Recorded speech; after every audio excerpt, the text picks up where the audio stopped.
Hello everyone, welcome back to our channel Guide Hub.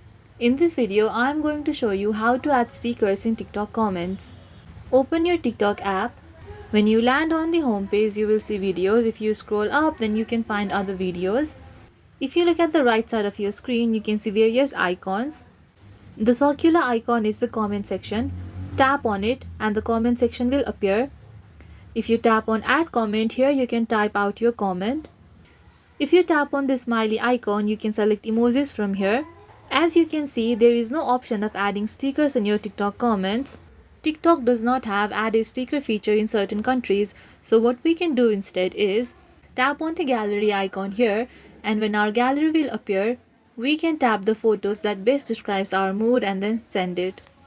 I hope you found this video useful. If you liked this video, please give it a thumbs up, hit subscribe and let me know in the comments if you have any queries.